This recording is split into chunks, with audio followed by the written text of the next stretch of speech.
लोकवृत्त मराठी, लोकशाहीचा खरा आवाज। भाजपच्या बिनविरोध उमेदवारांची संख्या वाढली। पालकमंत्री जयकुमार रावल।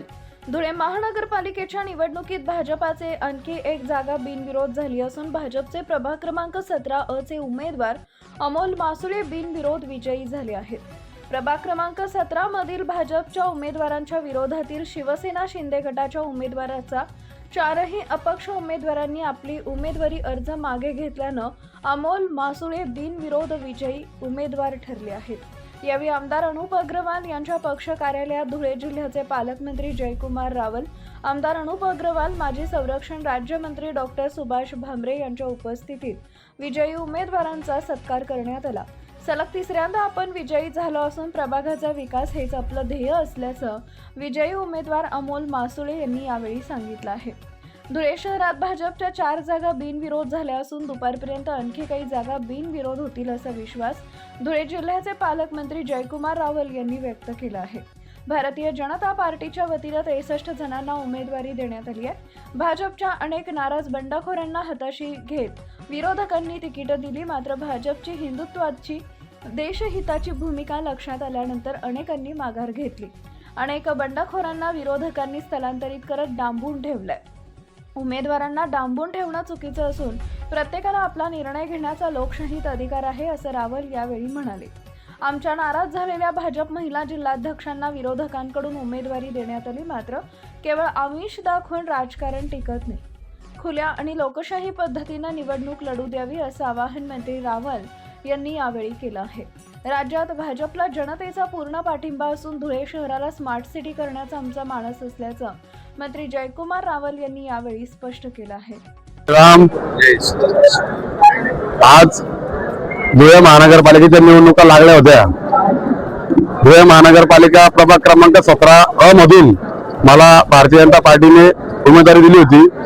आमचे जिल्ह्याचे पालकमंत्री, आमचे नेते आदरणीय जयकुमार भाऊ रावल, आमचे आधारस्तंभ, आमचे प्रेरणास्थान धर्मयोद्धा अनुप अग्रवाल, तसेच जिल्ह्याचे भाजपा प्रमुख आदरणीय गजेंद्र शेठ आंबेडकर असतील, माजी रक्षा मंत्री आदरणीय सुभाष भामरे साहेब असतील, माजी आमदार आदरणीय बाबासाहेब राजारावजी कदम साहेब असतील, सगळ्यांच्या आशीर्वादाने मला महानगरपालिकेत आमच्या मिल परिसरातील जनतेची सेवा करण्याकरता तिसऱ्यांदा भारतीय जनता पार्टीने संधी दिली, आमच्या नेत्यांनी संधी दिली।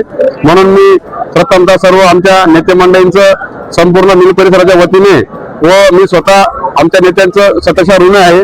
आणि आज रोजी माझ्या प्रभाग क्रमांक 17 मध्ये जे प्रतिस्पर्धी म्हणून काही उमेदवारांनी फॉर्म भरला होता, पण सर्व आमचे जे सन्माननीय उमेदवार होते त्यांनी भारतीय जनता पार्टी व भारतीय जनता पार्टीचे आमचे आदरणीय सर्व सन्माननीय नेतेगण यांच्या कामावर विश्वास ठेवत आज रोजी त्यांनी उमेदवारी फॉर्म माघार घेतलेला आहे। म्हणून मी ज्या सन्माननीय उमेदवारांनी आज रोजी फॉर्म माघार घेतला आहे, मग त्यामध्ये आमचे सोनूभाऊ उगले असतील, विनोद मंगा जगताप असतील, आमचे आनंद भाऊ पाटील असतील, असे जे उमेदवार होते त्यांनी, आमचे प्रदीप सुभाष कथा यांनी देखील आज रोजी फॉर्म माघार घेऊन आज मला या ठिकाणी पुनश्च प्रभाग क्रमांक 17 आमच्या मिल परिसरातील जनतेची सेवा करण्याची संधी दिली।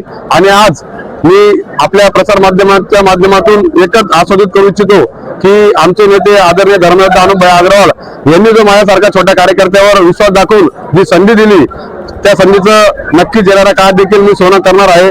आणि या ठिकाणी सांगताना आनंद होतो की भारतीय जनता पार्टी ही खरोखरच सामान्य कार्यकर्त्यांना मोठं करणारी पार्टी आहे। याचं उत्तम उदाहरण म्हणजे मी स्वतः आहे।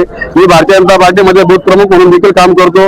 नंतर मला भारतीय जनता पार्टीने मंडलाध्यक्ष म्हणून देखील जबाबदारी दिलेली आहे। म्हणून भारतीय जनता पार्टी सामान्य कार्यकर्त्यांना नक्कीच न्याय देणारी पार्टी आहे। म्हणून मी पुन्हा भारतीय जनता पार्टीचे सदस्य ऋणी आहे। जय हिंद, जय महाराष्ट्र। धुळे शहरामध्ये भारतीय जनता पार्टीकडे 450 उमेदवारी अर्ज आले होते। त्याच्यामधनं 63 लोकांचे तिकीट आम्ही दिले आणि बाकी इतर लोक जे त्यातले काही लोक नाराज झाले आणि त्यांनी अपक्ष किंवा बंडखोरी म्हणून फॉर्म भरला। काही लोकांना विरोधी पार्ट्यांनी पोच केलं, त्यांना ताब्यात घेऊन ऐन वेळ पकडून एबी फॉर्म लावून दिला आणि अशी सगळी परिस्थिती झाली ज्यावेळेस एक दिवस लोटला गेला त्यावेळेस लक्षात आलं बा आम्ही तर मूळ भारतीय जनता पार्टीचे विचार मानणारे लोक आहेत.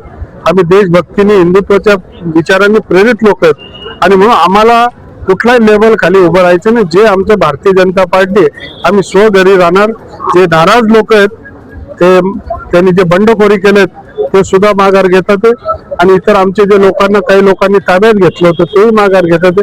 काही लोकांना रूम मध्ये बंद करून ठेवलंय, अडून ठेवलंय. खरं तर राजकारणामध्ये लोकशाहीमध्ये जर उमेदवारांना बंद करून ठेवण्याची वेळ येत असेल हेही चुकीचं आहे.